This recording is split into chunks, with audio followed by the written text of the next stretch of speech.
Amen, amen, amen. Bonjour. Comment allez-vous ce matin? Bonjour. Vous allez bien? Amen. On était absent, ça fait 2-3 semaines. Rassurez-vous, on n'était pas parti très très loin. Mais ça fait plaisir de revenir, de vous revoir. Amen. Ma femme n'est pas d'accord. Un petit peu, on était très loin. On était plus vers l'Allemagne que vers... Voilà, c'est juste une parenthèse. En tout cas, on a pris du plaisir à visiter des frères aussi et sœurs en Christ. Voilà, des églises aussi. Soyez bénis en tout cas. Merci à ceux qui nous rejoignent sur Internet. Soyez bénis. Nous sommes dans la maison de Dieu. Amen. Avec les progrès numériques, on peut regarder la louange à la maison. Des fois au travail, il ne faut pas le dire au patron. Voilà. Et voilà. En tout cas, en toute simplicité, en toute liberté. Et aussi, je voudrais sincèrement souhaiter une bonne fête des mamans. Est-ce qu'on peut acclamer les mamans aujourd'hui? À toutes les mamans. Les mamans qui sont dans notre église, qui servent dans notre église. Que vous soyez bénis. Vous êtes déjà bénis. Amen. Que la bénédiction continue encore dans votre foyer. Que le Seigneur puisse vraiment vous renouveler par son esprit, vous donner de la sagesse. En tant que mère, c'est pas facile, il faut supporter le mari, les enfants. Voilà. Donc, merci aux mamans en tout cas.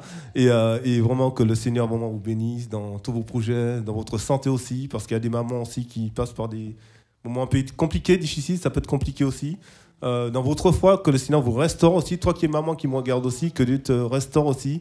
Et dans tous vos projets aussi, en tant que femme, en tant que mère, que vous soyez abondamment bénis. Amen. Donc voilà, donc c'est un jour, c'est votre journée. Amen. Amen. Donc nous allons célébrer le Seigneur en ce matin.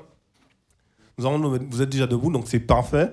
On va prendre ce chant qui nous dit « Sauve avec puissance ». Et comme je dis souvent, quand on passe, quand on rentre, des fois on est tellement accablé par les soucis, on a un poids sur notre vie, vraiment parce que la semaine était exécrable, le travail était exécrable. À la maison, des fois ça peut être aussi comme ça. Mais je crois que le Seigneur désire te sauver encore. Amen. Peu importe ce que tu passes, peu importe tes combats, tes difficultés, Dieu est bon en tout temps. Alors nous allons prendre cette chance ce matin, sauve avec puissance.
Ce matin.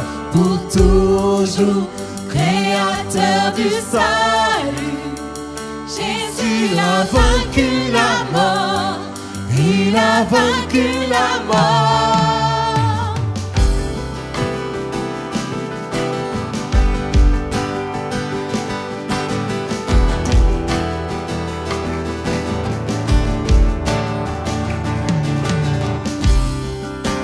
Pour moi tel que je suis, mes peurs et mes échecs, viens remplir ma vie. Je donne ma vie pour te suivre dans tout ce que je crois. Et je me soumets.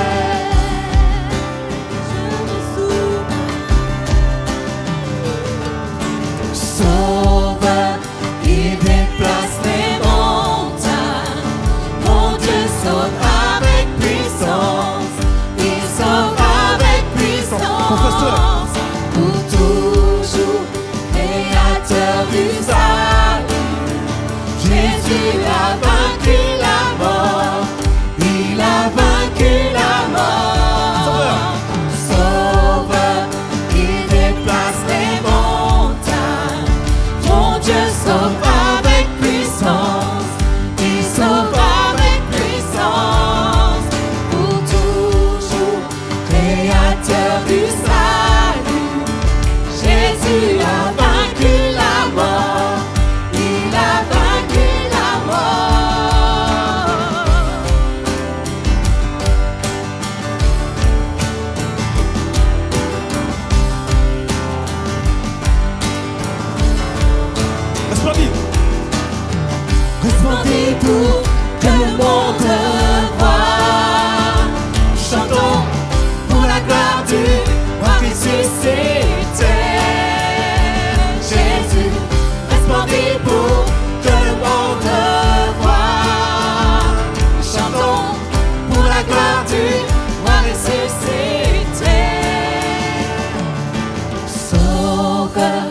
il déplace les montagnes.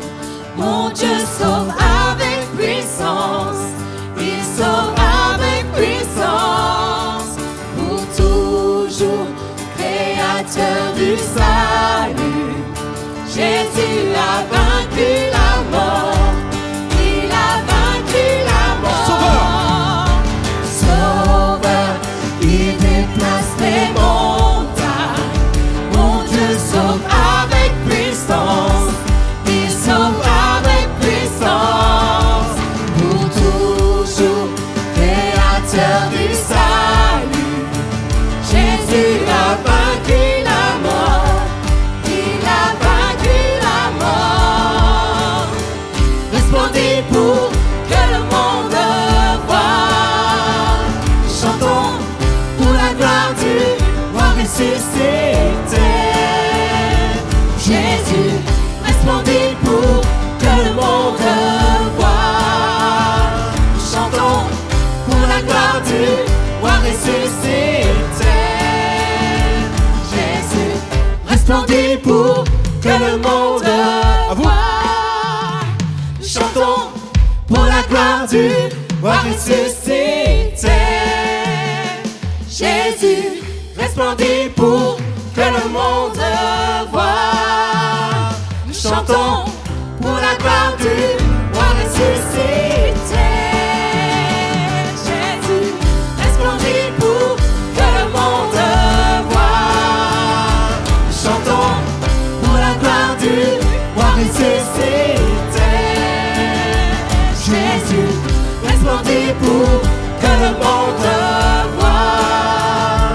Nous chantons pour la gloire du On va le reprendre encore une fois. Resplendit.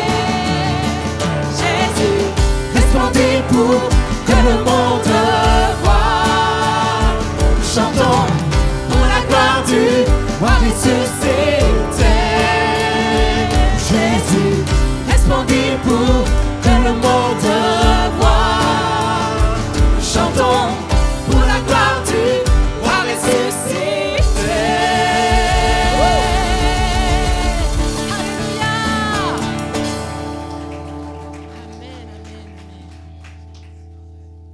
Resplendit pour que le monde voit la gloire de ressuscité.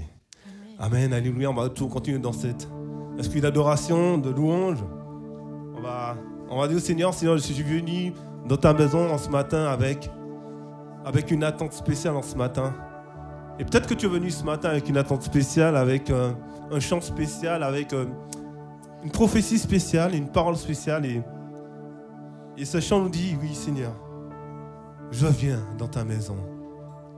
Et ce qui se passe souvent, nous, en tant qu'êtres humains, on a du mal on appelle ça le lâcher prise.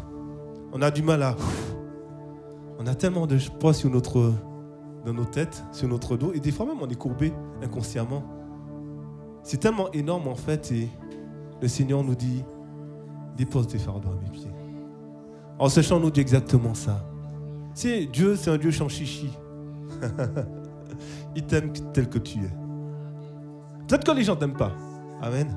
Mais Dieu, il t'aime tel que tu es. Et pour moi, c'est ça le plus important. Peu importe ce qu'on peut penser de moi, peu importe ce qu'on peut dire de moi, je sais que mon Dieu m'aime. Et c'est ça le plus important. La parole de Dieu nous dit, on n'a pas à plaire aux hommes, mais à Dieu seul. Et si tu plais à Dieu, t'inquiète pas, Dieu va faire qu'il t'aime. Amen. On va prendre ce chant, je viens dans ta maison.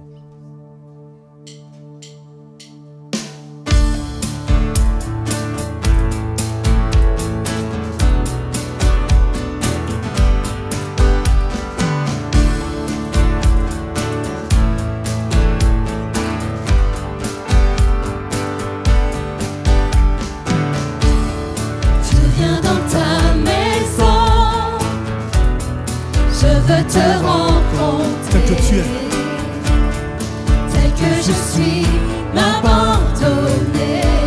Abandonne-toi ce matin dans les mains de notre Seigneur. Alors que nous chantons, Ton esprit nous remplit, ton esprit me remplit. mon âme est libérée, Seigneur. Mon âme est libérée.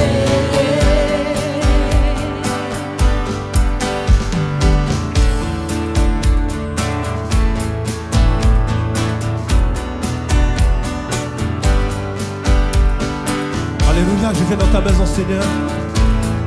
Mon âme est libérée, Seigneur. Par la puissance de ton nom, par la puissance de ton esprit. Je viens dans ta maison. Je veux te rencontrer.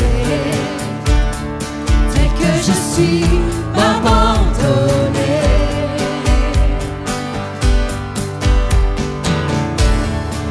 Alors que nous chantons, ton esprit me remplit. Mon âme est libérée. Je te vois, je t'entends près de moi. Tu es là, viens et souffle sur moi. Je ressens ta présence comme un feu, comme un vent. Jésus, je veux plus de toi.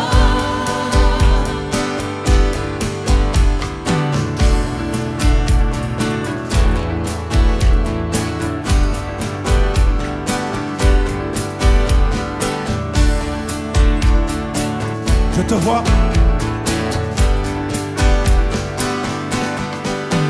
Je te vois, je t'entends près de moi. Tu es là, viens et souffle sur moi. Je ressens ta présence comme un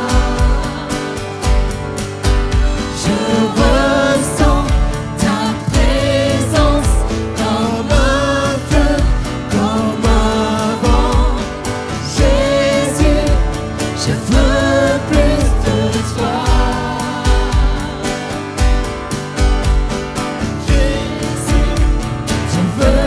plus de toi. Jésus, je veux plus de toi. Jésus, je veux plus de toi.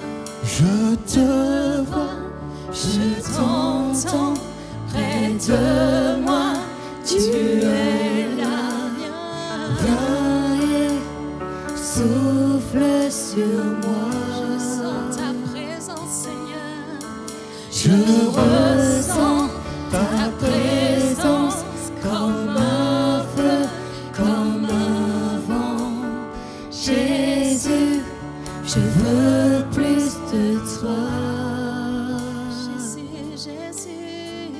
Jésus, je veux plus de toi.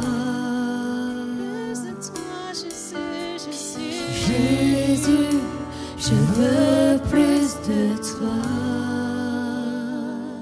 Alléluia, Jésus, je veux plus de toi. Que ça soit un cri en ce matin. Alléluia, nous allons prendre ce chant qui nous dit cœur à cœur. Et le Seigneur, il aime beaucoup quand on fait des cœur à cœur avec lui. Des fois, notre cœur peut être tellement éloigné de ce qu'il voudrait nous dire. Des fois, on est tellement pris par les préoccupations de ce monde et notre cœur s'éloigne. Et vous savez, les avalanches, c'est jamais au départ quelque chose d'énorme. Une avalanche commence par un flocon de neige. C'est ça que la parole nous dit de veiller sur nos cœurs, plus que toute autre chose. Alors ce matin, alors que nous entendons ce chant, que tu puisses veiller sur ton cœur, comme ce flocon de neige qui peut créer des désastres dans ta vie.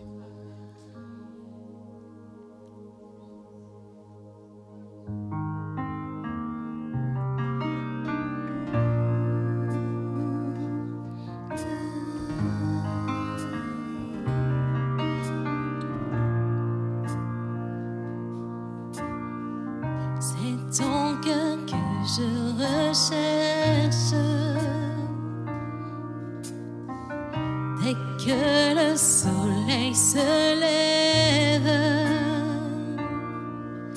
je connais ta douce voix. Mon cœur ne brûle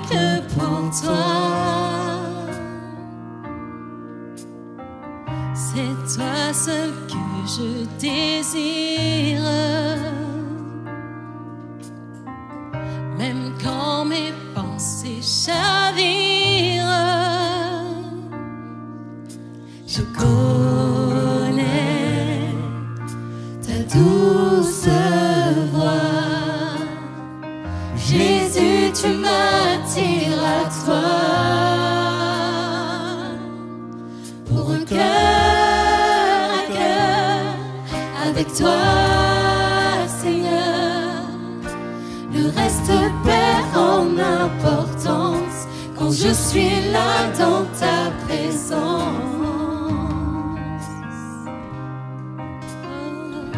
Quand je suis là dans ta présence.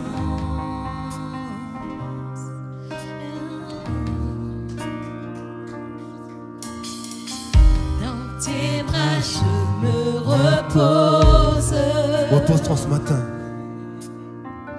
Tous mes fardeaux, je les dépose. Dépose-en ce matin.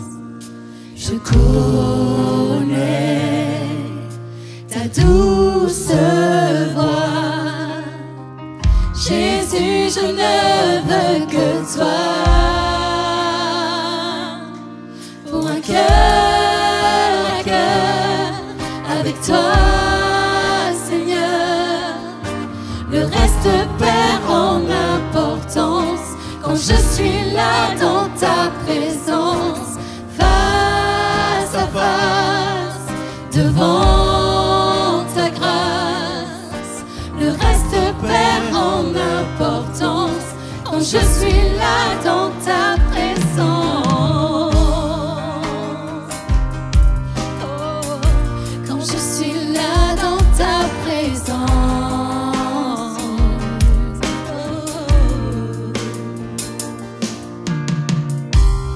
Je plie le genou, j'abandonne tout.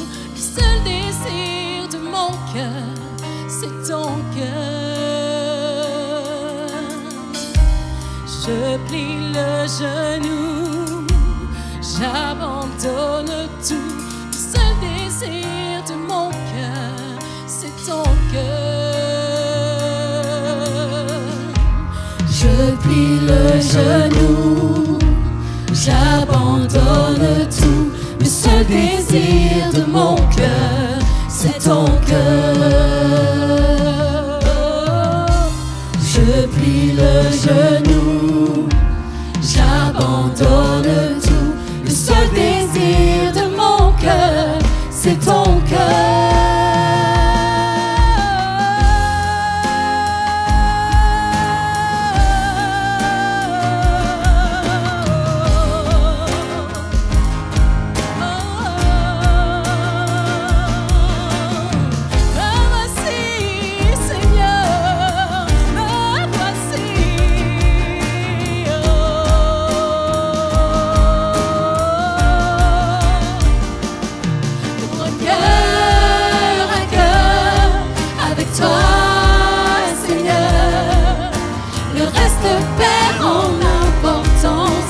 Je suis là dans ta présence, face à face, devant ta grâce. Le reste perd en importance quand je suis là dans ta présence. Oh, quand je suis là dans ta présence. Moi, quand je plie le genou.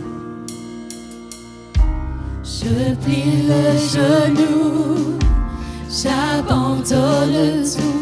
Le seul désir de mon cœur, c'est ton cœur. Je plie le genou, j'abandonne tout. Le seul désir de mon cœur, c'est ton cœur. Je plie le genou, j'abandonne tout. Le seul désir de mon cœur, c'est ton cœur. Je plie le genou, j'abandonne tout. Le seul désir de mon cœur, c'est ton cœur.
je suis là dans ta présence. Quand je suis Là dans ta présence. Est-ce qu'on peut ensemble élever le nom de notre Dieu en ce matin tous ensemble? Oui Seigneur mon Dieu, aide-nous à pied les genoux Seigneur devant ta majesté Seigneur. Des fois Seigneur mon Dieu, nous nous sentons tellement chargés Seigneur. Il y a tellement de fardeaux sur nos vies, dans nos pensées. Nous avons besoin Seigneur d'être restaurés Seigneur. Nous avons besoin d'être délivrés Seigneur. En ce matin Seigneur, comme dit ce chant Seigneur, nous nous tenons à genoux devant toi Seigneur. Pour être libérés. Pour être libérés de toutes ces choses Seigneur, dans notre vie Seigneur. Des pensées, des attitudes, des paroles, des comportements Seigneur. Nous les remettons entre tes mains Seigneur. Alléluia, nous déposons tout entre tes mains Seigneur. Alléluia Jésus. Alléluia Jésus. Il n'y a que toi Jésus.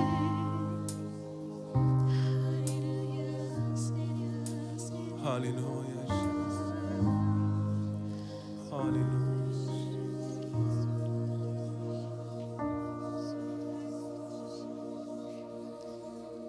Alléluia. On va tout rester dans cette attitude de louange, d'adoration en ce matin. Nous avons chanté, je viens dans ta maison. Je dépose mes fardeaux et là nous allons proclamer Yeshua mon bien-aimé. Je ne sais pas si Yeshua est ton bien-aimé. Je ne sais pas s'il a été une fois, des fois. Je ne sais pas si tu l'as oublié dans ta vie.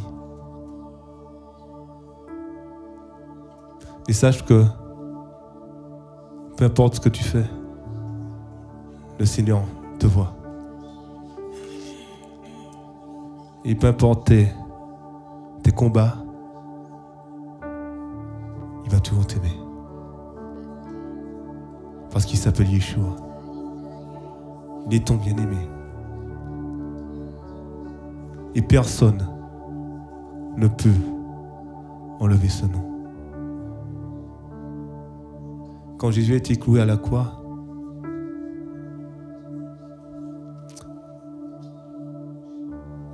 sur le morceau de bois, il était écrit le roi des Juifs. Même jusqu'à la mort, ceux qui l'ont tué ont validé sur ce morceau de bois qu'il est le roi des Juifs. Il n'est pas seulement le roi des Juifs, il est le roi des nations. Il est ton roi. On va entendre ce chant ce matin comme une prière. Yeshua, mon bien-aimé. Alors, si peut-être que dans ta vie a été, ta vie chrétienne un peu chancelante, vallonnée de tumulte, confesse que Dieu est ton bien-aimé. Ne t'accuse pas toi-même quand il t'a déjà pardonné. Ne dis pas qu'il t'aime pas alors qu'il t'aime. Ne dis pas qu'il ne prend pas soin de toi alors qu'il a les regards tous les jours sur toi. Ne dis pas qu'il ne te console pas parce que son esprit te fortifie.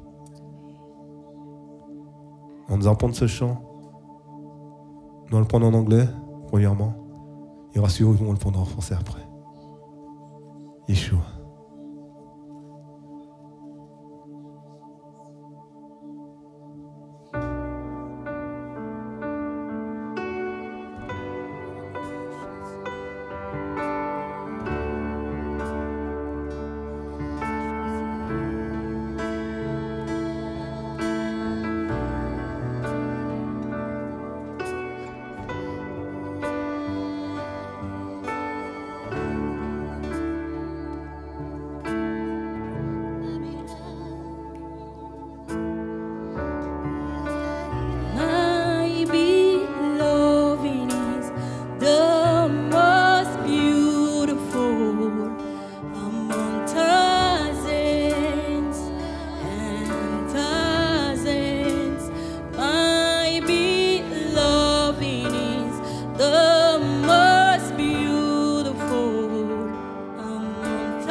C'est Yeshua, Seigneur. Alléluia. Yeshua est ton nom.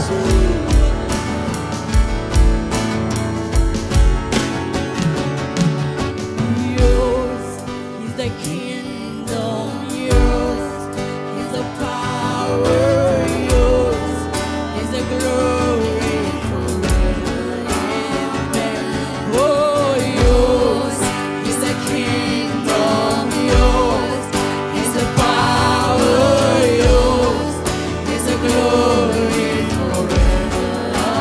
Oh, yours is the kingdom, yours is the power, yours is the glory forever.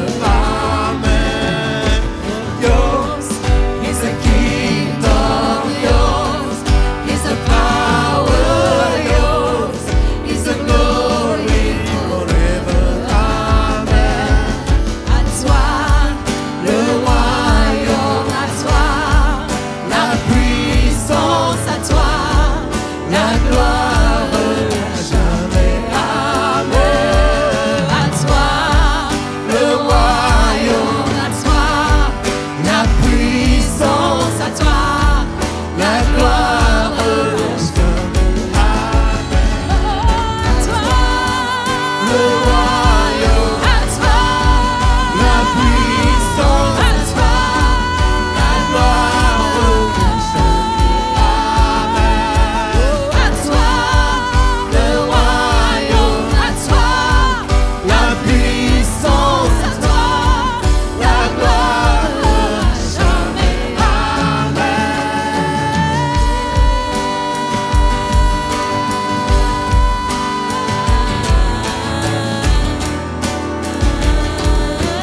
On va répondre à toi, puissance à toi.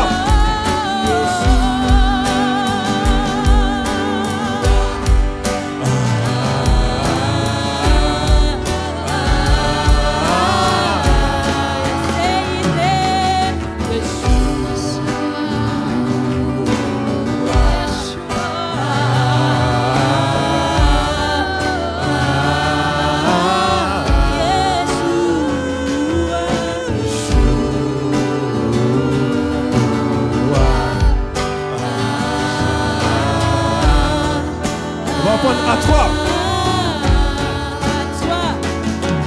À toi le royaume, à toi la puissance, à toi la gloire à jamais.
Yeshua.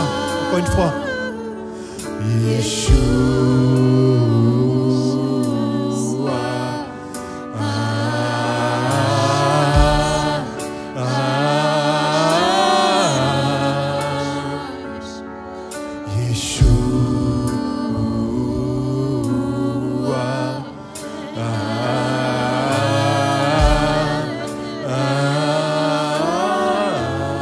Est-ce qu'on peut lever tous ensemble le nom de notre Dieu ce matin? Alléluia. Acclamez, si tu veux acclamer, acclame en ce matin. Alléluia. Oh, merci Seigneur Jésus. Merci Seigneur Jésus pour ta vie, Seigneur. Alléluia. Tu es Yeshua, Seigneur. Alléluia, Seigneur Jésus. Alléluia.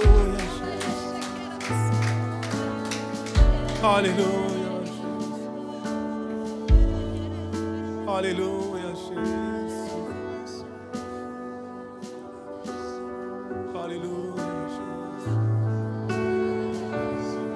Alléluia, Jésus. Oh, nous t'adorons, Seigneur Jésus. Oh, tu es puissant, Seigneur.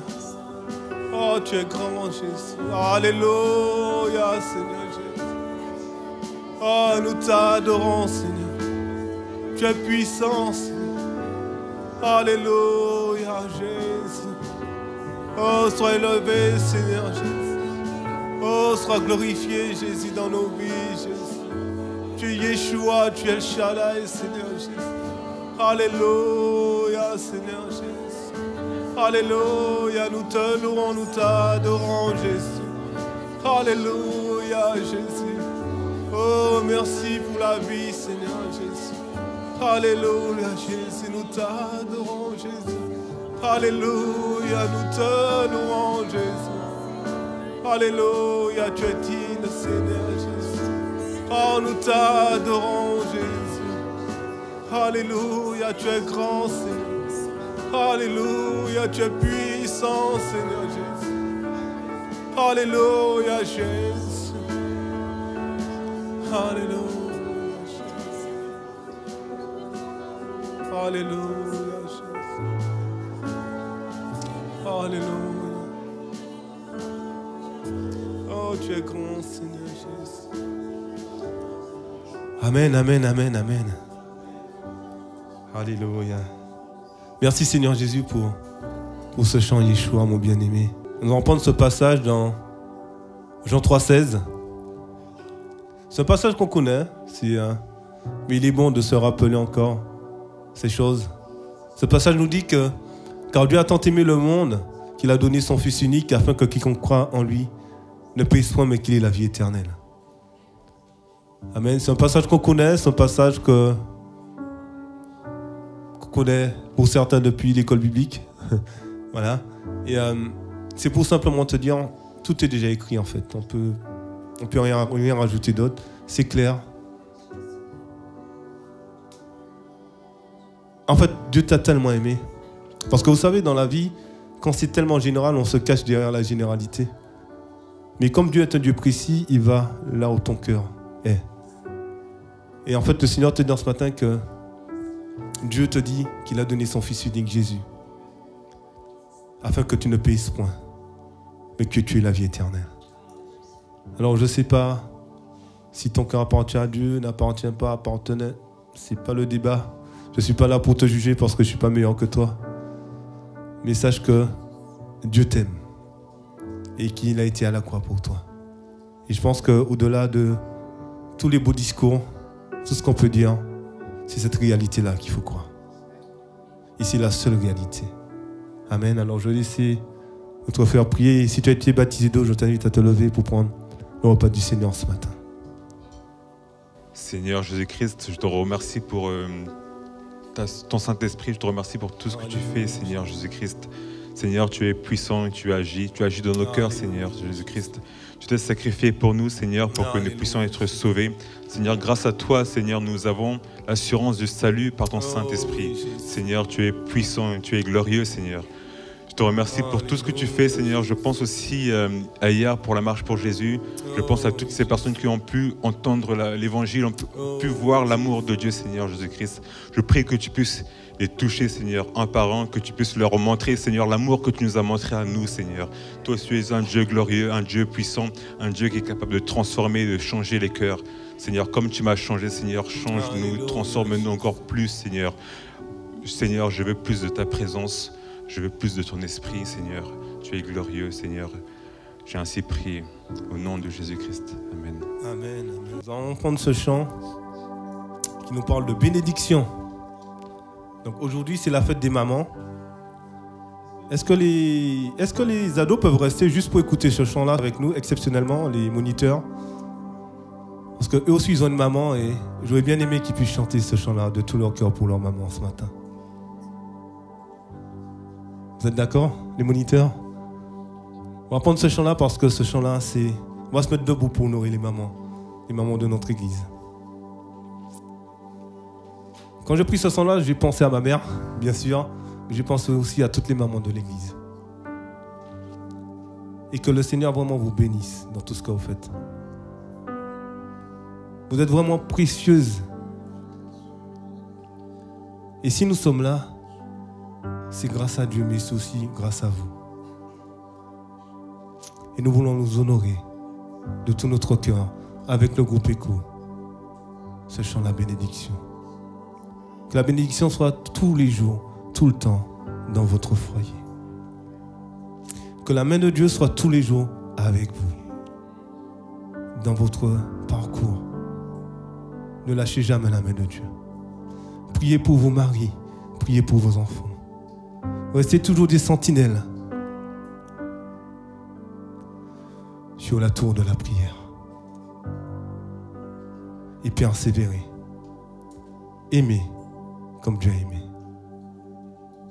Et restez toujours aussi belle comme vous l'êtes aujourd'hui et tous les jours. On va reprendre ce chant comme une adoration ce matin. Nous allons penser à nos mamans qui sont peut-être pas dans la salle, qui sont peut-être pas chrétiennes, mais qui sont ailleurs. Nous allons dire merci Seigneur Jésus. Alléluia.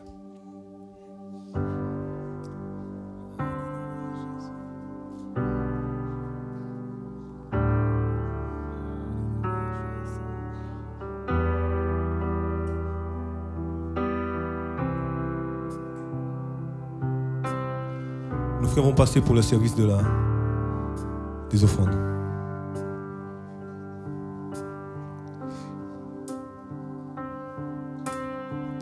Je te bénis et te garde, il rayonne sur toi, t'accorde Sa grâce. ton Dieu seul se tourne vers toi, te donne paix.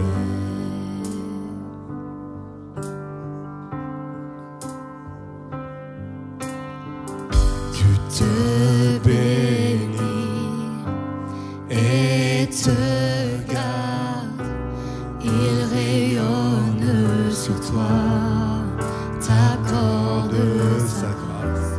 Ton Dieu seul se tourne vers toi, te donne paix.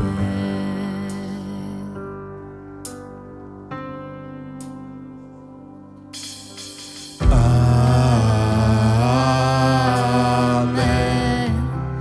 Amen.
Que les mamans soient bénies en cette journée. Amen. Nous les bénissons dans le nom de Jésus. Que la bonté, la grâce, la bénédiction, la paix, la joie soient dans leur foyer. Alléluia. Et que la faveur demeure éternellement.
Sa faveur avec puissance pour le moment. Que sa faveur reste sur toi pour plus de 1000 générations, sur ta famille et tes enfants et les enfants de leurs enfants. Que sa présence t'environne avec toi, à tes côtés, qu'elle est tyran et t'entoure. Il est pour toi, il est pour toi, et le matin jusqu'au coucher, à chaque pas, veillant sur toi, dans les larmes et dans la joie. Il est pour toi, il est pour toi, il est pour toi, il est pour toi, il est pour toi, il est pour toi, il est pour toi, il est pour toi.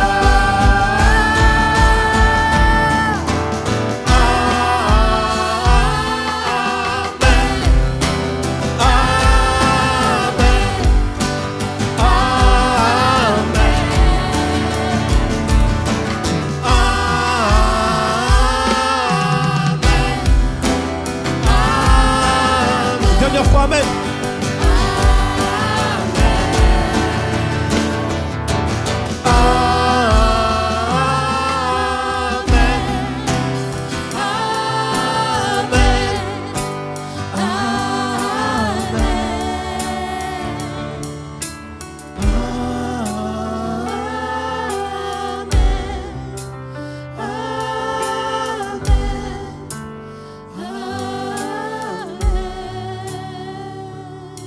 Est-ce qu'on peut acclamer le Seigneur, les mamans?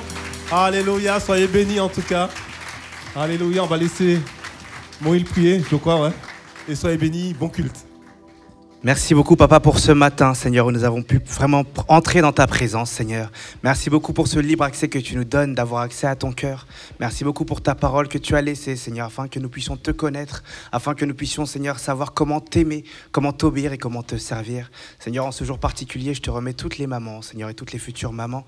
Seigneur, comme nous l'avons chanté, Seigneur, que ta faveur repose, Seigneur, sur elles, que ta sagesse, Seigneur, leur soit donnée, leur soit communiquée, et qu'elles puissent être, Seigneur, remplies d'amour, Seigneur, pour leur famille, Seigneur, mais également pour toi. Seigneur, que ton feu, Seigneur, brûle continuellement dans leur cœur, Seigneur, afin qu'elles puissent, mon Dieu, te servir également, Seigneur, avec la force, Seigneur, et la capacité, Seigneur, d'aider, Seigneur, comme tu leur as donné.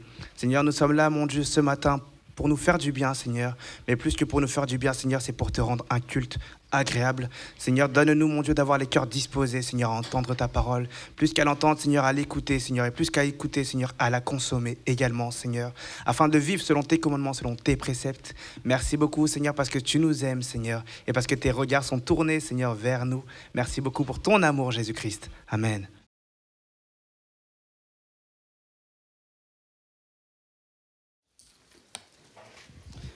Bonjour à tous.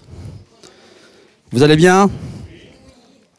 On est content de nous retrouver, de se trouver ensemble ce matin. Merci à l'équipe de louanges pour ce bon moment. Vous êtes là toujours? J'ai cru que vous étiez partis entre-temps. Je me suis senti seul. Vous êtes rentrés dans la louange, ça va? Ils ont bien fait leur job, l'équipe là. C'est les conducteurs de louange, hein. Ils vous conduisent, mais en même temps, ils ne peuvent pas vous tirer. Hein. On est d'accord?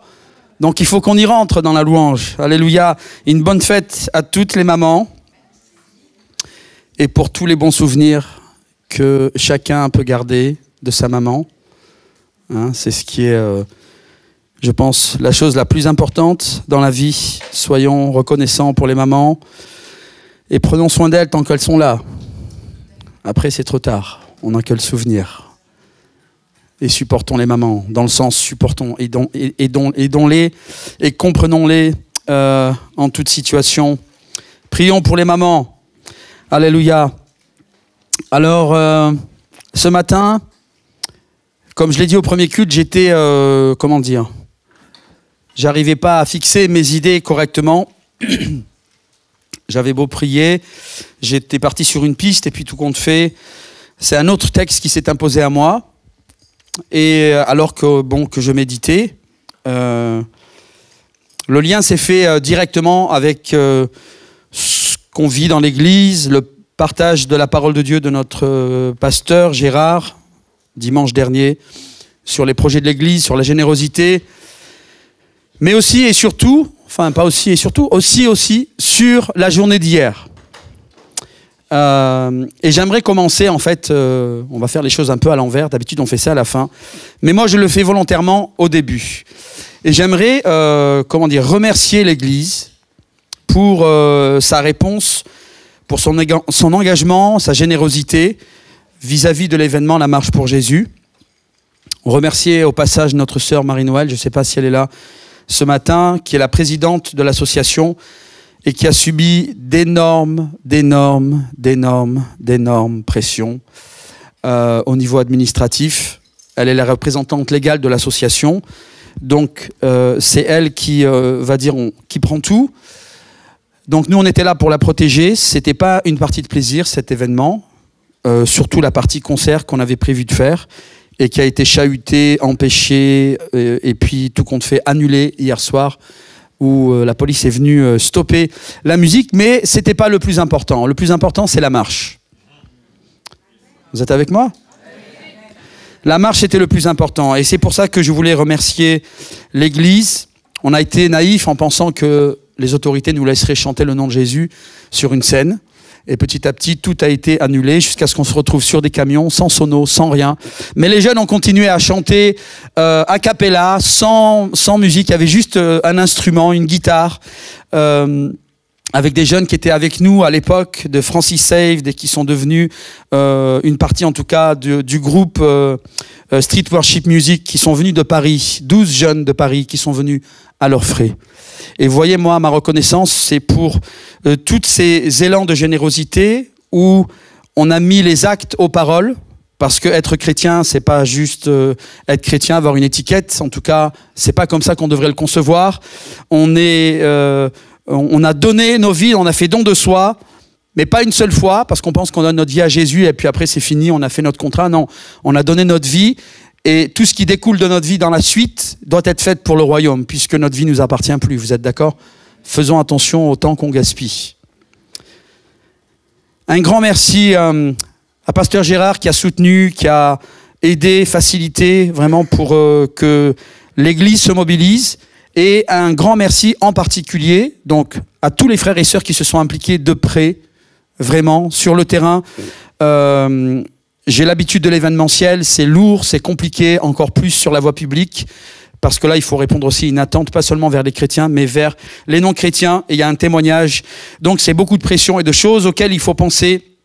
Mais un grand merci à toute la mobilisation, aux élans de générosité qui ont été faits pour prendre en charge certaines choses dans la réalisation du projet. C'était une logistique qui était lourde. Le projet, il dépassait, je crois, les 5 000 €. C'était vraiment conséquent. Mais le Seigneur a béni. Et la jeunesse, en tout cas de l'Église, je peux vous dire que bon, on sait que le Seigneur bénit l'église du Pontrot, comme il le fait ailleurs, mais en tout cas, nous, on est attentifs à ce qui se passe ici. Et on est tous d'accord pour voir qu'il se passe quelque chose. Et hier, je peux vous le dire, en tant que chrétien, en tant que pasteur, en tant que serviteur, j'ai vu hier qu'il s'est passé quelque chose dans l'église, et dans la jeunesse en particulier. Il y a un pas qui a été franchi. Et ça, je peux le dire au vu de ce qui a été fait sur le terrain. Vous voyez, les choses ne sont pas toujours spirituelles, mais c'est au travers d'actions et d'actes qu'on peut déterminer aussi ce qui se passe spirituellement dans la vie d'une personne. Et là, notamment pour les jeunes et les moins jeunes, et tous ceux qui se sont vraiment... qui ont eu cet esprit d'initiative. C'était vraiment merveilleux de voir dans tous les pôles, que ce soit la sécurité, la restauration et les autres pôles, c'était très lourd. Et puis, vous savez, c'était du matin 9-10 heures jusqu'à 22 heures. Donc, c'était une journée vraiment, vraiment très, très lourde. Mais les jeunes ont vraiment tenu leur poste. Et c'était une bénédiction de voir tout le monde s'affairer, les esprits d'initiative et cette transformation. Et c'est pour ça que je cite ces choses-là avant le message, cette transformation en amour. Vous n'allez peut-être pas comprendre pourquoi je dis ça. Mais c'est une transformation qui s'est réalisée en amour, en zèle, en service, en initiative et en maturité. Et pour moi, en tout cas, c'était la démonstration hier que quelque chose s'est passé. Et je veux remercier, sans faire de préférence, mais je veux nommer quelques noms parce que je les ai, assez chargé en stress, en pression et en demande. Donc je voulais remercier Bernard, même s'il ne fait pas partie des jeunes, parce qu'il a été vraiment, remarquable. Et pour lui, c'est rien, c'est des petites choses. Mais vous savez, ce sont ces petites choses qui pensent petites, qui font en tout cas qu'elles sont grandes. Et en tout cas, à l'envergure, à la dimension de l'événement, c'était une aide pour moi incroyable parce que ça me déchargeait de pression vraiment importante. Manon, Erevan, Esther, Maury et tous les autres jeunes, j'oublie pas tous ceux qui se sont affairés, Jessie, Nina, je ne peux pas te citer tous les noms parce que j'ai peur d'en oublier. Mais la journée, l'événement a été possible hier parce que vous avez répondu présent, mais parce que vous avez tenu votre poste et vous avez fait preuve d'une très grande maturité. On n'a pas été obligé de courir après les uns les autres. Le travail s'est fait, chacun a assumé son poste avec maturité justement. Et ça a été une bénédiction même pour les gens de la ville qui sont venus au stand de restauration, se restaurer, acheter à manger, acheter à boire. Et c'était une atmosphère vraiment géniale. J'en discuterai avec la jeunesse, mais si on peut préparer un petit montage vidéo et photo pour les prochains dimanches, on pourra passer ça à l'église et partager ces choses.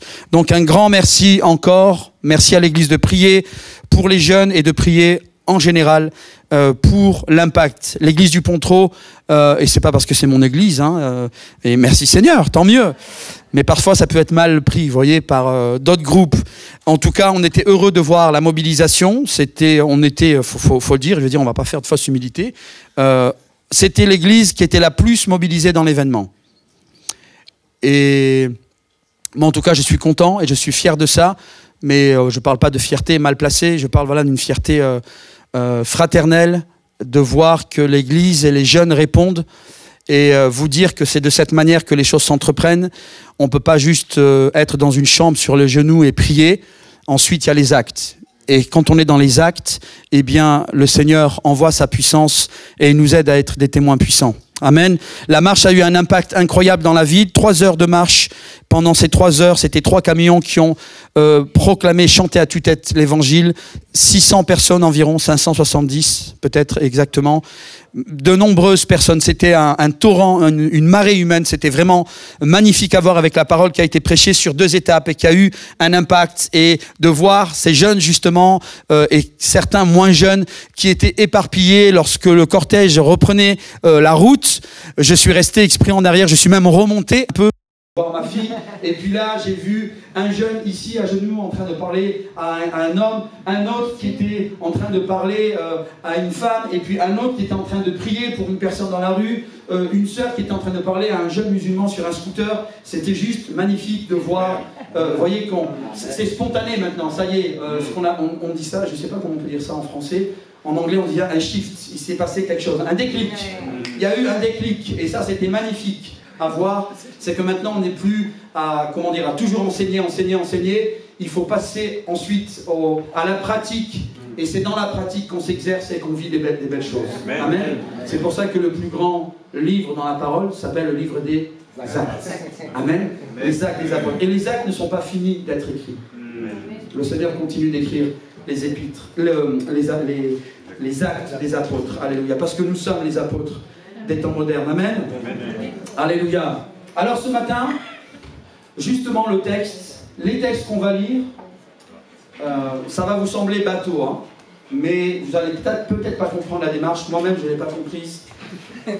Mais après, j'ai compris, j'ai dit ok Seigneur.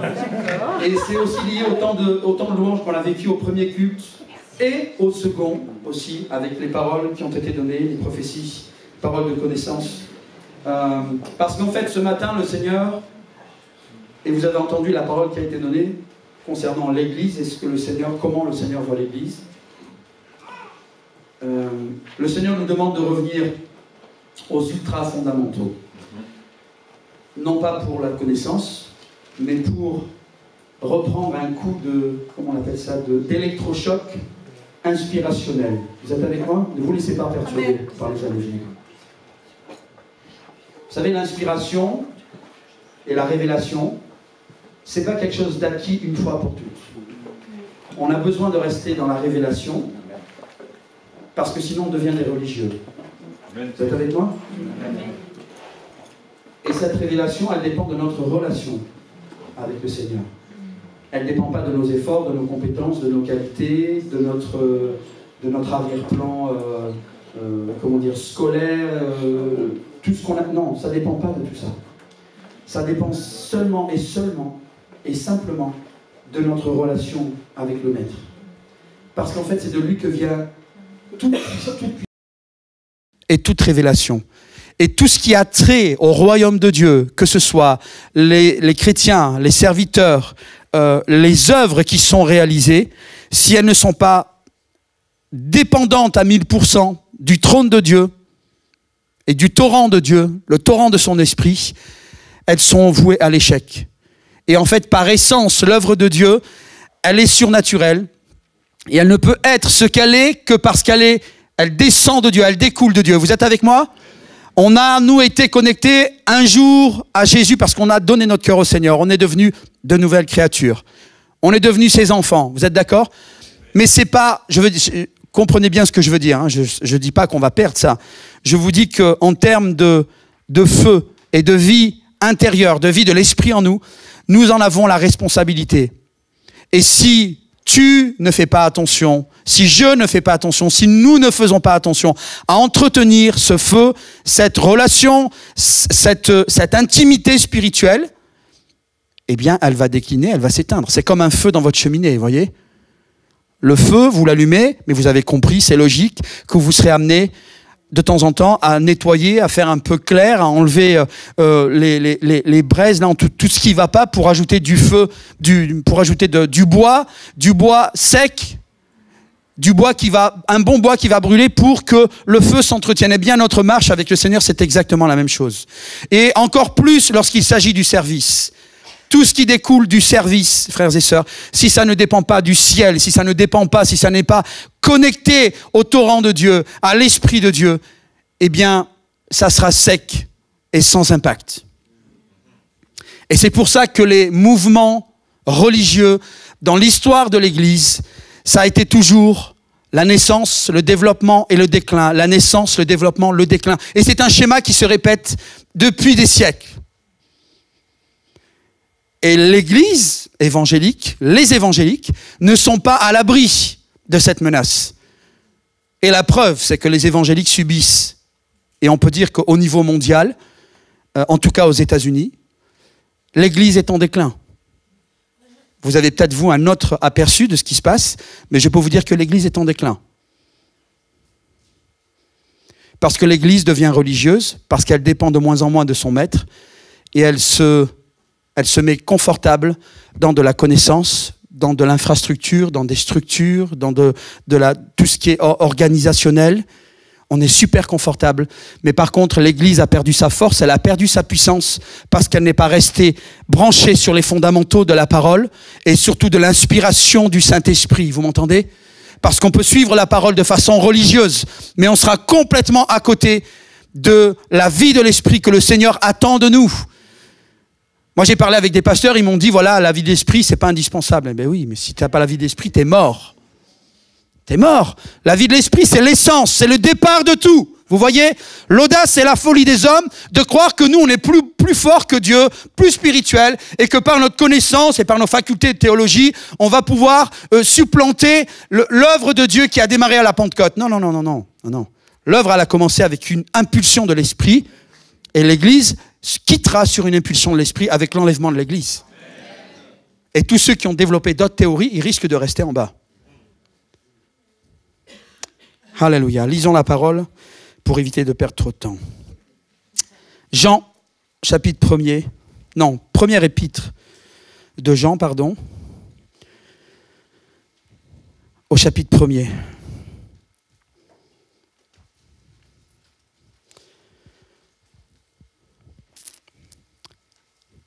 Jean 1, je commence à lire. Donc, nous vous annonçons le message de celui qui est la vie. Nous vous annonçons ce qui était dès le commencement. Nous l'avons entendu, nous l'avons vu de nos propres yeux. Nous l'avons contemplé et nos mains l'ont touché. Celui qui est la vie s'est manifesté. Nous l'avons vu, nous en parlons en témoin et nous vous annonçons la vie éternelle qui était auprès du Père et qui s'est manifestée pour nous. Amen. Amen. Est-ce que cette lumière, est-ce que cette vie s'est révélée à toi, mon ami, mon frère? Il y en a juste 3 alors. Les autres, il faut qu'on vous parle de Jésus. Il va y avoir des baptêmes en vue, Gérard. Vous voyez, c'est là qu'on a un problème. Et vous ne comprenez pas parce que dimanche après dimanche, je répète les mêmes choses. Et vous êtes là, assis sur vos chaises, il dit, nous fatigue ce frère parce qu'il est toujours à nous casser la tête, à attendre des choses, qu'on dise amen, c'est bon. On a compris, on est chrétien depuis tellement longtemps. Mais c'est ça le problème en fait.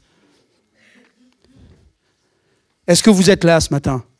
Amen. Tu peux dire là, chacun pour sa part, vous pouvez dire, je suis là. Ouh, ah, ils n'ont pas aimé la remarque là. Ah, ça réagit. Amen, j'aime ça. On va continuer. On continue verset 5. Voici le message que nous avons entendu de Jésus-Christ et que nous vous annonçons. Dieu est lumière. Amen. Et il n'y a aucune trace de ténèbres en lui. Amen. Si nous prétendons être en communion avec lui, tout en vivant dans les ténèbres, nous sommes des menteurs. Et nous n'agissons pas comme la vérité l'exige de nous. Mais si nous vivons dans la lumière, tout comme Dieu lui-même est dans la lumière, alors nous sommes en communion les uns avec les autres. Vous entendez bien? Alors, nous sommes en communion les uns avec les autres. Alors, c'est la conséquence. Par conséquent. C'est que tout ça, c'est pas gratuit, c'est pas donné comme ça simplement. Non, la communion, c'est le fruit, justement, de l'œuvre de Dieu et du fait que nous avons invité ce Dieu, cette lumière, dans nos vies. C'est ce qui nous permet, entre nous, de vivre cette communion. Amen. Sinon, on serait juste des potes dans un club. Et ce n'est pas le cas.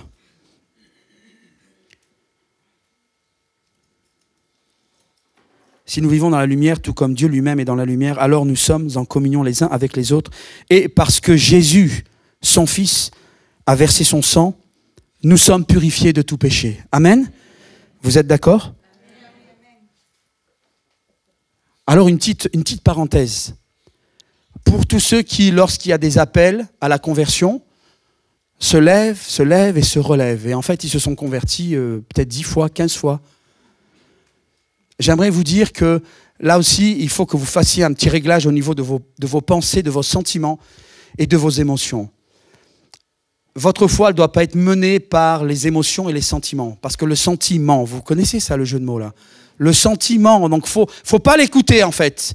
Vos ressentis, votre feeling et toutes ces choses, il faut mettre ces choses de côté et grandir en maturité. Certains chrétiens, ils se lèvent le matin, ils se sentent bien, ils ont bien dormi, et ils ont un peu de joie, ils vont chanter des louanges. Dans leur tête, ils vont se dire, voilà, Jésus est avec moi.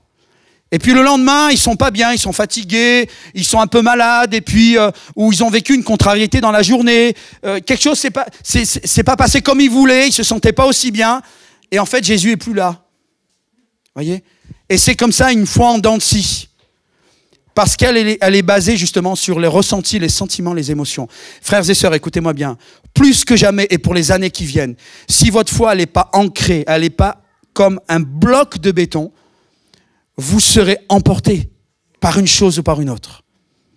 Vous savez, une ancre, vous savez ce que c'est une ancre? L'ancre dans un bateau. Quand c'est un petit bateau, ça peut faire sourire, mais quand vous avez un navire, plusieurs centaines de milliers de tonnes, la vie de ce navire dépend de l'ancre. Parce qu'en temps de tempête, il faut se mettre face au vent et balancer son ancre. Et le but de l'ancre, c'est quoi? C'est lorsqu'on veut rester justement ancré, et à plus forte raison dans la tempête, on lâche l'ancre, l'ancre va descendre dans les profondeurs, et quand elle tape au fond, le navire se laisse emporter par le courant, par les vagues, jusqu'au moment où la chaîne en bas, dans le fond, accroche un bloc de roche ou accroche les fonds. Et c'est ce qui va garantir la stabilité et la survie du bateau et de l'embarcation et de ceux qui sont dessus. Eh bien, la foi, pour nous, c'est la même chose que l'ancre pour un bateau. Cette ancre, c'est ta foi. C'est pas tes sentiments, c'est pas tes émotions, c'est pas ton ressenti, c'est pas ton feeling, c'est ta foi dans le Seigneur. Si le 20 janvier 1936, tu as donné ta vie au Seigneur, alors, si tu n'as pas évoqué publiquement, ou si tu n'as pas dit que tu quittais le Seigneur, il y en a qui rigolent parce que je dis 1936, j'aurais pu dire 2025. Ça change rien, mais j'ai pris une date lointaine pour pas trouver d'excuses. Et pour que vous compreniez que la notion de temps, elle n'étiole pas la conversion. Comprenez-moi bien, les amis. Arrêtons avec ces bêtises dans nos raisonnements où on pense que la foi s'étiole. Non, ce qui s'étiole, c'est ta relation avec le Seigneur. C'est ta dépendance avec le Seigneur qui fait que oui, moins tu es près du feu, moins tu vas avoir chaud. On comprend ces choses dans la vie de tous les jours. Mais pas dans le Seigneur. Parce qu'on pense que Jésus, c'est Merlin l'enchanteur. Parce qu'on pense que Dieu, c'est un magicien. Vous comprenez? Et on est super spirituel. Mais en fait, on est pseudo-spirituel, on n'est pas spirituel du tout. Parce que l'esprit n'empêche pas l'intelligence, le bon sens. Et souvent, au bout de quelques années, quand on sent que c'est plus pareil, il n'y a plus ce feu, il n'y a plus ce zèle, on va trouver des excuses, mais bien souvent, dans 90% des cas, c'est parce qu'on a négligé la relation. Vous savez, dans les pays en persécution, et quand on part en mission, ceux qui vivent en Afrique connaissent ça. C'est la dépendance à Dieu. Quand ton degré de dépendance, il est grand, parce que tu n'as pas le choix, c'est où tu dépends de Dieu, où tu meurs. Alors ta vie, elle est calée, ta vie, elle est alignée avec les exigences bibliques. Mais c'est pour notre malheur quand on est dans le confort, voyez, et où notre degré de dépendance diminue. Eh bien, c'est là que nous sommes en danger. Et frères et sœurs, je vous dis, ici en Occident, on est en danger. Donc, on doit redoubler d'efforts. Ceux qui vivent la persécution, vous savez ce qu'ils ont dit? On ne veut pas de votre vie. Et quand les Occidentaux sont venus pour prier pour eux, ils ont dit non, surtout pas, merci. Mais quoi, vous êtes fous? Vous aimez être persécutés? Il dit non, mais on sait ce qu'on vit avec le Seigneur et on voit le malheur que vous traversez, vous, en Occident. Vous n'êtes pas persécutés, mais vous ne vivez pas ce que nous vivons, nous. Nous préférons la persécution avec cette dépendance au Seigneur. Et chaque jour, nous voyons la main de Dieu. C'est pour ça que nous sommes en quelque sorte en danger, frères et sœurs. Et que ça, c'est notre responsabilité. C'est ta responsabilité, c'est ma responsabilité. Il n'y a pas de magie. Et c'est pas parce que tu as donné ta vie au Seigneur il y a 20 ans, tu ne peux pas rester en roue libre. Il faut relancer la machine. Et le plus souvent possible, si c'est tous les jours, encore mieux. Parce que ta vie dépend de ce feu que tu entretiens dans ta vie. Amen. Et arrête d'écouter tes pensées qui te disent « Ah, je suis plus chrétien, ah, je suis plus chrétienne ».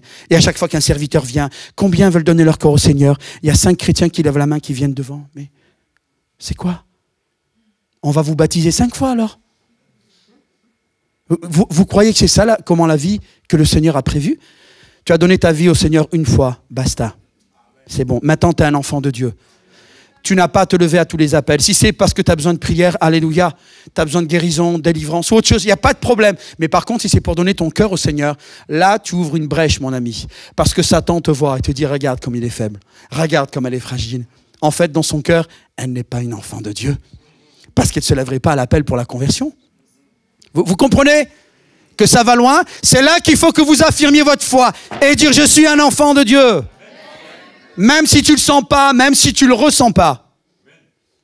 C'est pas les émotions, c'est pas les sentiments.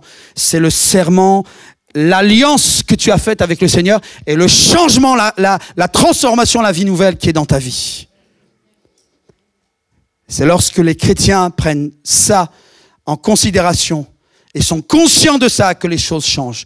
Parce que ça impacte toute la vie du chrétien. Même dans les choses qui ne sont pas spirituelles.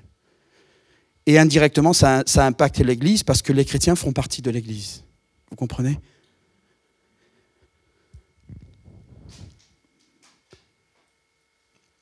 Je parle de l'événement d'hier, la marche pour Jésus. Nantes, je ne sais plus combien de millions, combien de milliers on est dans la ville. Combien? 700 000 avec la périphérie, l'agglomération. On était 700 chrétiens hier. 500, ah non, même pas, 570. Et en fait, on n'a pas compris l'Église. On a pensé que la marche pour Jésus, c'était une option. C'était un loisir, une sortie. Vous voyez, on va faire un peu de marche. Mais on n'a rien compris. J'en faisais partie, hein, je blâme personne. Mais dans les temps qu'on vit, là où tout le monde s'unit, nous, on n'est pas unis.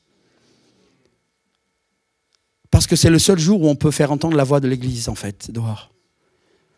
Et au-delà de ce qu'on va faire physiquement, matériellement, il y a la brèche que ça crée spirituellement, vous vous rendez compte? Et ça passe malgré tout par le nombre. Même si le Seigneur ne regarde pas au nombre. Et on s'est caché derrière tous ces beaux trucs. Oui, mais le Seigneur regarde au cœur. Le Seigneur ne regarde pas au nombre, vous voyez? Et si bien qu'en fait, l'Église, elle est en roue libre. Et après, on se demande pourquoi il n'y a pas la puissance, pourquoi il n'y a pas de réveil. Vous comprenez?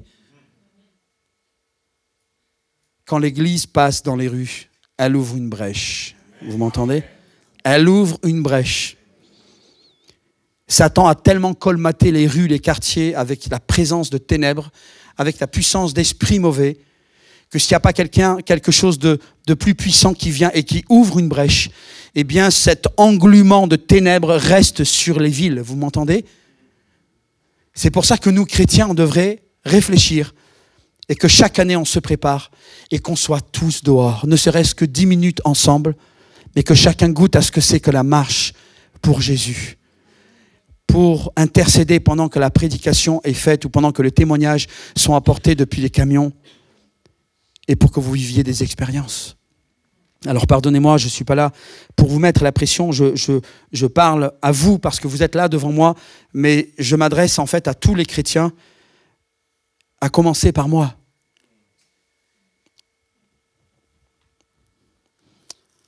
Ouvrons un peu plus loin si vous voulez bien, 1 Jean 5, chapitre 5.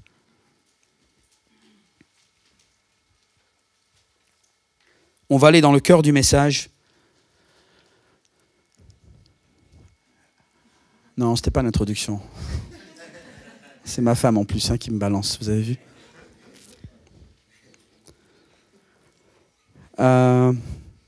Soyez attentifs, écoutez bien. Pour moi, c'est difficile même de mettre des mots sur ce que j'ai à l'esprit. Je vais essayer de trouver les mots pour vous expliquer la démarche par rapport à ce qu'on va lire.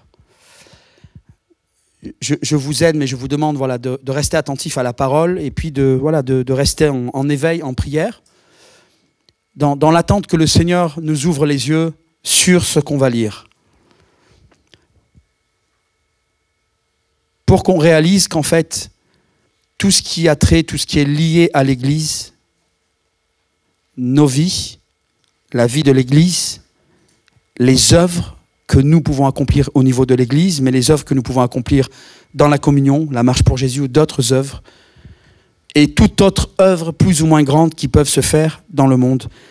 Tout cela est lié à une chose et à ce qu'on va lire là maintenant. Donc je vous mets sur la piste pour que nous puissions comprendre qu'en fait, ce que nous allons lire là, c'est l'essence. Et quand je préparais le message et que je prenais encore du temps ce matin avant le culte, c'était vraiment l'idée, c'est que on a besoin de retourner aux ultra fondamentaux de la parole, parce qu'en fait, on a un manque de révélation, même sur le sacrifice de Christ, sur l'œuvre de Christ à la croix. Je sais que vous connaissez tous le message de la croix, mais le Seigneur veut insister ce matin, et ce que nous avons vécu hier aussi est une démonstration. Lisons donc 1 Jean chapitre 5. Celui qui croit que Jésus est le Christ est né de Dieu. Amen. Combien croient que Christ est né de Dieu?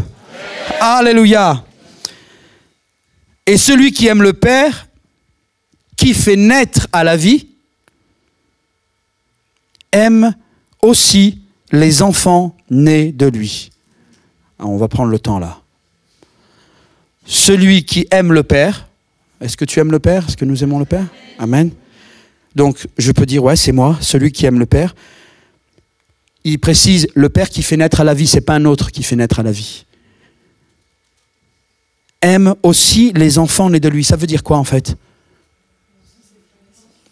Amen. Si j'aime le Père, je dois aimer ceux qui sont nés de lui également, c'est-à-dire vous. Et vice-versa, hein, c'est pas que moi, hein, d'accord? Et chacun pour votre part, ensemble, vous comprenez? L'un avec l'autre, les uns avec les autres et tous ensemble. Pourquoi ça?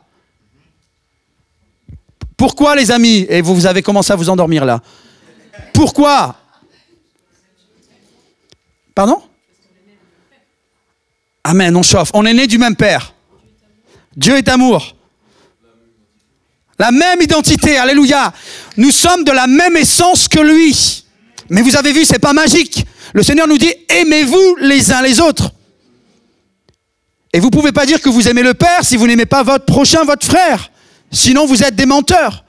Et vous voyez que ça, c'est une action volontaire de notre part. Vous êtes avec moi? C'est pas magique, boum, oh, je suis converti, alléluia, je suis sauvé, voilà, et puis j'aime tout le monde. Non, non, ça c'est le délire évangélique, vous comprenez? Non, non, je viens avec mon arrière-plan, avec mes bagages, avec tout ce qui est tordu dans ma vie et dans mes pensées. Le Seigneur me sauve, il fait une œuvre de salut, je suis lavé de mes péchés, j'ai reçu la rédemption, mais tout ce qui continue, tout ce qui concerne la sanctification, c'est mon boulot aussi. Vous comprenez? Je dois me mettre sur l'établi pour que Dieu continue de travailler sur moi. Mais si je ne me mets pas sur l'établi, le boulot ne se fera pas. Vous comprenez? Aimez-vous, c'est quelque chose de volontaire. Et comme le Père est amour, par essence, si nous sommes nés de lui, nous devons être amour. Waouh! Et là, il n'y a plus d'amen, hein, parce que c'est un défi trop important. Et pendant qu'on dit ça, il y a tout ça vous vient une image où en fait vous voyez la personne qui vous agace le plus et vous dites c'est impossible d'aimer. On en a tous au moins une. Soyons pas pharisiens.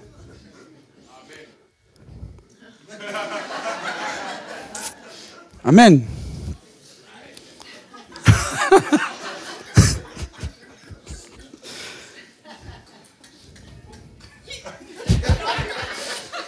Il va s'étouffer le frère, il faut prier pour lui. Nous sommes de la même essence. Mais vous voyez ces choses-là, on les prêche souvent. Mais vous avez la responsabilité de prendre ces choses, hein, les jeunes, vous entendez? Vous les prenez et vous les gravez dans votre cœur. Je suis de la même essence que mon Père. Alléluia. Je suis amour. Ça ne veut pas dire que si vous manquez d'amour, il faut vous suicider ou d'accord, vous dire ça y est, je suis plus. Non, non. Parce que parfois on est radicaux, les chrétiens. Voyez? Parce qu'on n'a pas compris l'esprit de la grâce de l'évangile. Dieu est un Père aimant. On n'a pas connu ce genre de Père. Même celui qui a eu la chance d'avoir un Père aimant, eh ben, vous êtes encore à des années-lumière de ce qu'est l'amour du Père. Vous m'entendez? Voici comment, verset 2, nous savons que nous aimons les enfants de Dieu. Voici comment nous savons que nous aimons les enfants de Dieu. C'est lorsque nous aimons Dieu lui-même. Ouf! Vous avez vu? La première verset, ça partait dans un sens, et là, ça part dans l'autre sens. Ça fait mal à la tête quand même, hein? Vous avez vu qu'il faut prendre quelques minutes pour réfléchir. Attends, Paul, là, Jean, t'as voulu dire quoi, là? Voici comment nous savons que nous aimons les enfants de Dieu. Donc, en fait, il nous coince, là. Vous voyez? C'est lorsque nous aimons Dieu lui-même et que nous obéissons à ses commandements. Et souvent et toujours, même dans le message de Christ, dans l'évangile, l'obéissance est liée à l'amour. Et le Seigneur dit à plusieurs reprises, celui qui m'aime obéit à mes commandements. Donc si je n'obéis pas, ben c'est que ce n'est pas de l'amour en fait. Où il y a quelque chose à revoir dans ma façon d'aimer. Parce que aimer Dieu, c'est obéir à ses commandements. Verset 3, car aimer Dieu, c'est accomplir ses commandements. Accomplir, c'est différent d'obéir. Accomplir, finir quelque chose qui a déjà été commencé. Eh bien oui, ça a été commencé où? Oui, voilà, vous êtes trop spirituel là. Mais où aussi? Ah, mais plus proche de nous. En nous. En nous. Vous avez vu, vous êtes loin. Non, en nous. L'œuvre, elle a été commencée en nous. Et on doit la poursuivre, on doit l'achever. Nous avons reçu les arts de l'esprit. Vous êtes avec moi? Ceux-ci d'ailleurs, en parlant de ces commandements, ne sont pas pénibles. Ça vous rappelle pas une parole, ça? Est-ce qu'il y a des chrétiens dans la salle? Je sens qu'il fait chaud, là. Il y en a qui sont en train de résister, là. Wow, ils descendent, ils luttent contre le sommeil. Vous êtes avec moi? Alors, ça vous rappelle quoi? Ah, qui a dit ces paroles? C'est Jésus, vous êtes d'accord? Prenez sur vous mon joug, car il est doux et léger. Dans tous les cas, ça sera l'occasion d'un autre message, mais le joug, tout le monde a besoin d'un joug. Et si on n'a pas le joug de Dieu, le joug que le Seigneur propose, on a le joug de l'ennemi. Et ce joug, c'est ce qui est là, c'est cet instrument qui est sur notre cou. En tout cas, sur les bêtes, c'est une image sur les bœufs, les bêtes de trait, et qui sont là pour les aider à aller de l'avant, à donner toute leur puissance pour labourer le terrain, et surtout à marcher ensemble. Pour que les deux bœufs marchent ensemble. Eh bien, le Seigneur nous dit, mon fils, ma fille, tu veux marcher avec moi? Prends mon joug parce qu'il est doux et léger. Et s'il est doux et léger, c'est parce que j'ai pris la partie lourde. J'ai pris la partie lourde. Avance avec moi. Mais l'être humain, il est conçu comme ça. C'est pour ça que le Seigneur dit qu'il y a deux chemins, le chemin de la vie et la mort. De choisir la vie afin qu'on vive. Parce qu'en fait, il y a deux univers. Il n'y a pas 36 univers. Il y a le bien et le mal.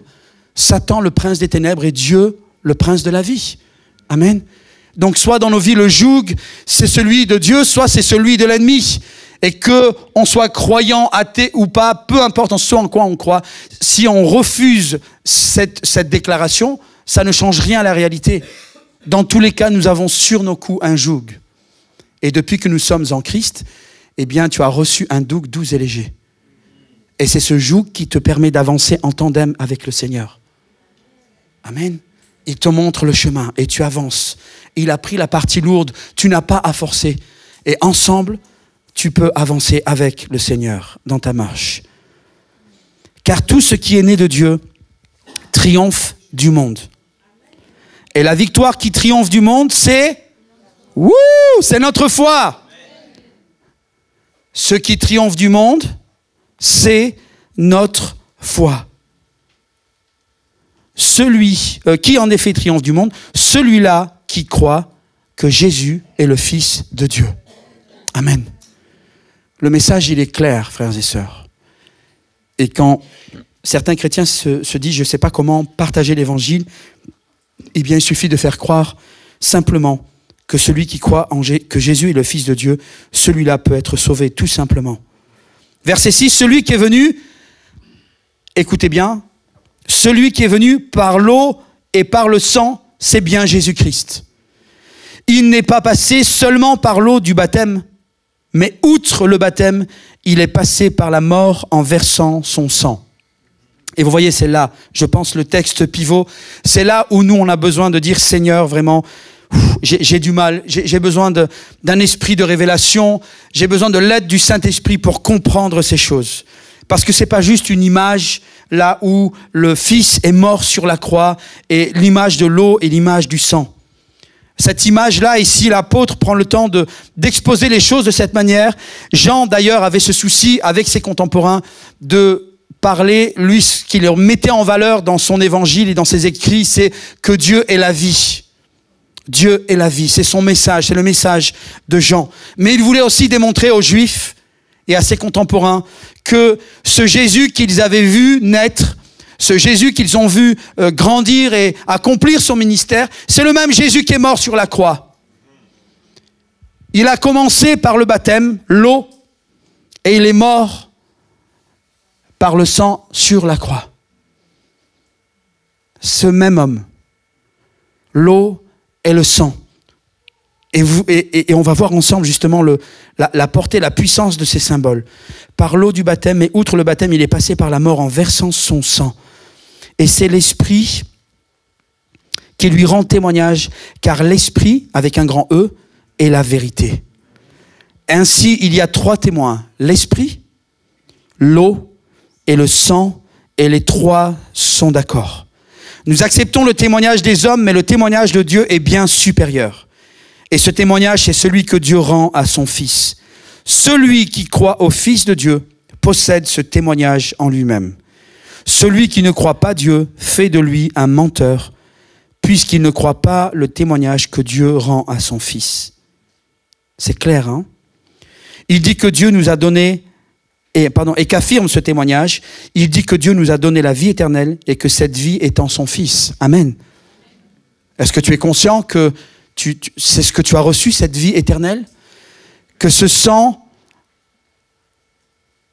et cette eau qui ont coulé aussi du corps de Jésus. Vous vous souvenez? L'apôtre prend volontairement cette image parce qu'il veut nous pousser à faire le parallèle avec ce qui s'est passé sur la croix. Vous vous souvenez, lorsque Jésus est sur la croix avec les brigands, on a brisé les jambes des 2 brigands, mais Jésus, en accomplissement de la prophétie, on ne lui brise pas ses os.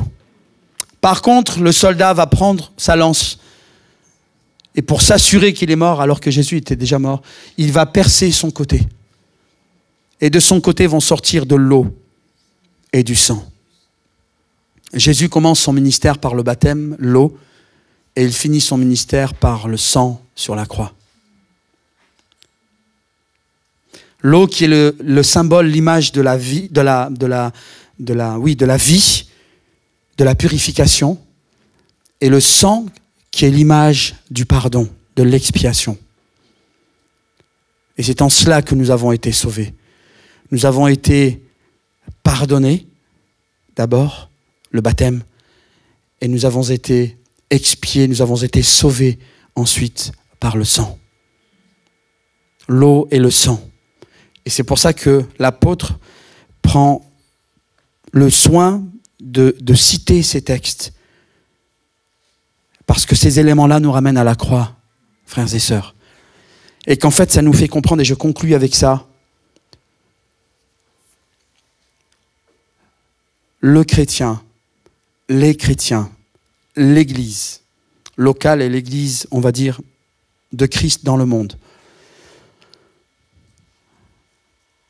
elle ne sera capable d'accomplir les choses que le Seigneur lui demande d'accomplir seulement si elle dépend et si elle est passée par l'eau et par le sang. Vous entendez?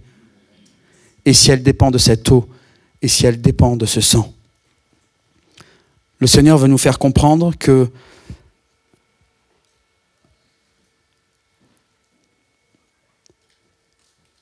c'est le fruit de la croix, en sachant que la croix, la première motivation de la croix, c'était quoi? Vous êtes avec moi? C'est quoi la motivation? Jean 3,16. L'amour. Car Dieu a tant aimé le monde qu'il a donné son Fils unique. Ce qui motive Dieu pour l'œuvre de la croix, c'est l'amour. Mais cet amour, il veut le transmettre. Mais pour le transmettre et pour que les hommes soient capables de le vivre, il faut qu'il y ait une transformation. Vous m'entendez? Et cette transformation, elle n'était possible que par l'eau et par le sang. Il fallait la croix pour Christ et la croix pour nous, parce que nous nous identifions à Christ. De cette manière, nous sommes purifiés, nous sommes pardonnés, nous sommes expiés, nous sommes sauvés. Et alors, cet amour que Dieu voulait transmettre, pas l'amour des hommes, l'amour de Dieu, il le transmet, c'est un amour surnaturel qui vient au milieu de nous et que nous sommes responsables d'entretenir et de faire vivre au milieu de nous. Aimez-vous les uns les autres. Ça relève d'un effort.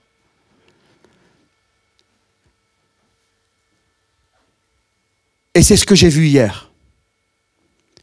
C'est parce que l'Église, au niveau où en est notre Église, l'amour de Christ règne.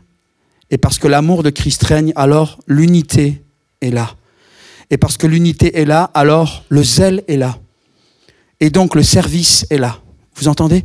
Ce qu'on vit, c'est pas juste une dynamique de groupe et on se dit youpi, ça y est, c'est parti, on va faire des choses ensemble. Non, non, non, non, non. Ça, c'est une œuvre de l'Esprit. Et c'est parce qu'il y a une dépendance à l'Esprit de Dieu et qu'on dépend totalement de l'œuvre de Dieu et qu'on dépend totalement de l'œuvre de Christ à la croix. Vous m'entendez? Parce que tout découle de l'eau et du sang. C'est pour ça que nous sommes rendus capables, nous ensuite dans l'Église, de pouvoir accomplir les œuvres de Dieu, parce que pour travailler ensemble, ça prend de l'amour. Vous entendez? Mais pas l'amour des hommes. L'amour que nous retrouvons dans l'Épître aux Corinthiens. L'amour qui est patient. L'amour qui fait quoi? Qui supporte tout. L'amour qui pardonne, qui ne juge pas, qui ne condamne pas, vous comprenez? Et ça prend cette œuvre dans l'Église pour que l'Église soit capable de servir le Seigneur et d'avoir un impact dans les nations. Alléluia. Et c'est de cela que nous devons dépendre, simplement et seulement ensemble devant le Seigneur. Alléluia. Une transformation en amour, c'est ce que j'ai dit au tout début en commençant. Et c'est ce que je vois dans la vie de l'Église et ce que je vois dans les jeunes. Et lorsque les choses se passent de cette manière, alors les chrétiens, les jeunes sont capables de mettre en œuvre tout ce qu'ils ont reçu, tout ce qu'ils ont entendu. Vous comprenez? Et c'est comme ça qu'on laisse l'Esprit agir et que des initiatives qu'on pense humaines en fait sont suscitées par le Saint-Esprit et que l'Église avance simplement sans même que le pasteur ou les pasteurs aient à demander quoi que ce soit. Les choses se font naturellement parce que c'est l'œuvre de Dieu et chacun est à son poste et dans son rôle et avance et permet à l'œuvre d'avancer et apporter du fruit. Et je l'ai vu hier, que ce soit les jeunes ou les moins jeunes, il n'y a pas eu besoin de dire voilà maintenant il faut témoigner, maintenant il faut faire ci. Non, chacun était à son poste et c'était naturel, c'était vertueux, vous entendez? Mais tout cela, souvenons-nous, frères et sœurs, que c'est possible parce que l'œuvre de l'amour parfait a été réalisée à la croix. Et que c'est notre raison de vivre. Et que c'est la seule source, la seule option, la seule possibilité de nous rendre capables de plaire à Dieu, d'aimer les autres, même si ça nous prend un effort, et de pouvoir servir ensemble pour la gloire de Dieu. Parce que sans cet amour, il n'y a pas d'unité. Amen. Que le Seigneur nous aide. Soyons attentifs à ce que le Seigneur fait dans l'Église Et vous avez entendu la parole qui a été donnée, la manière dont le Seigneur voit l'Église et qu'en fait, nous avons tout à portée de main. Des trésors que nous avons en main mais que nous n'utilisons pas. Eh bien, je peux vous dire que c'est par le service, lorsqu'on remonte ses manches et qu'on se met à servir que les choses commencent à bouger dans nos vies. Il n'y a pas pire qu'un chrétien qui ne vit que la théorie de l'évangile. Vous comprenez? Moi, je n'aurais pas accepté. Si c'est pour vivre du blabla qui ne me montre rien de concret dans la vie de tous les jours, pour moi, dans ma personnalité, c'est pas possible.